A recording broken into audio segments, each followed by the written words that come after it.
नमस्कार. आज आपण छान अळीवाचे लाडू कसे बनवायचे ते बघणार आहोत. आता अळीवाचे लाडू बनवायच्या अनेक पद्धती आहेत. जसं की अळी भिजत टाकून कुकरला शिजवून मग तो वापरणे, किंवा अगदी अळी भिजत टाकून डायरेक्ट गूळ आणखी खोबऱ्यामध्ये घालून शिजवणे. पण माझी पद्धत थोडीशी वेगळी आहे.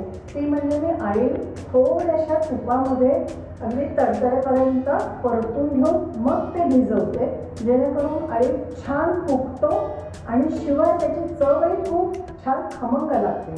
चला तर आपण सुरुवात करूया. सर्वप्रथम अगदी थोडंसं तूप घेऊन त्याच्यावर आपल्याला अळी थोडं परतून घ्यायचं आहे. तर हे तूप गरम होऊ दे. त्याच्यात मी गॅस बारीक केला आहे. हा अळीव तो घालते आणि अगदी चटचटेपर्यंत थोडासा हा आपण परतून घेऊया.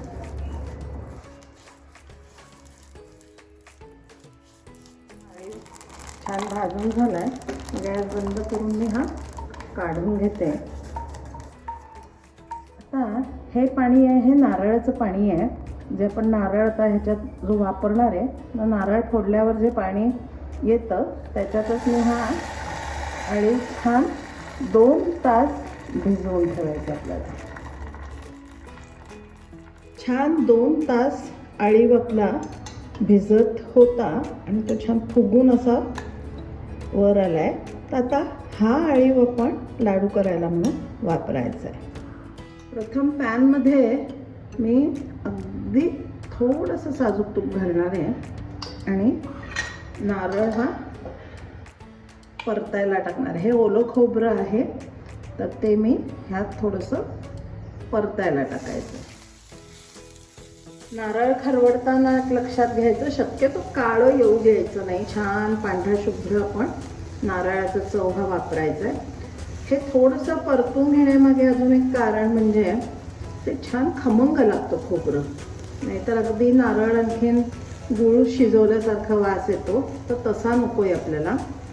आपल्याला त्याचा छान खरपूस भाजल्याचा वास यायला हवा. तर आपण हे थोडंसं परतून घेऊन मग ह्याच्यात गूळ घालूया. छान अलगद परतून झाल्यानंतर आपण ह्याच्यात गूळ घालायचा आहे. आता थोडा हा गूळ मिक्स झाल्यावर आपण हा त्यात अळी घालणार आहोत.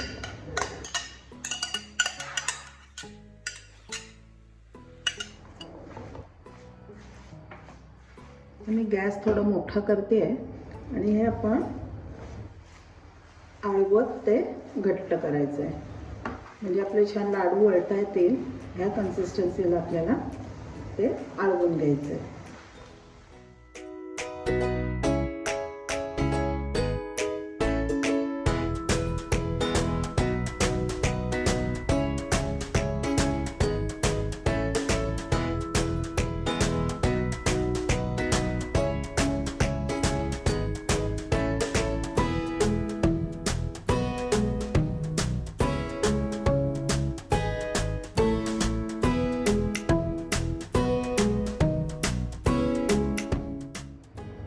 हा गूळ छान वितळला आहे आणि आता आपण हे आटवतोय. तर हे आटवत असतानाच आपल्याला त्यात थोडीशी वेलची पूड आणि जायफळ पूड घालायची आहे. तर जायफळ मात्र मी ह्याच्यावरच किसणार आहे. हे लहान जायफळ आहे, ह्याच्यातलं अर्धं जायफळ मी त्यात किसून घालणार आहे. गूळ म्हटलं की त्याच्यात जायफळ हे आलंच पाहिजे.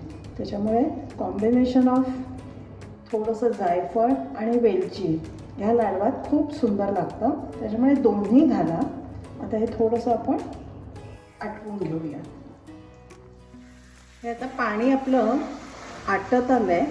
आपल्याला हे खूप कोरडं करायचं नाही आहे, कारण गार झालं की बरोबर ते लाडू आपल्याला वळता येणार आहेत. आता हे लाडू बाळंतिणींना किंवा थंडीच्या दिवसामध्ये मुलांना, ॲडल्ट्सना द्यायला खूप चांगले पडतात. पौष्टिक तर आहेतच, पण फिलिंगही आहे. तर आपलं हे आटवून झालेलं आहे. हे गार झाले की आपण त्याचे लाडू वळून त्याचं प्लेटिंग करूया.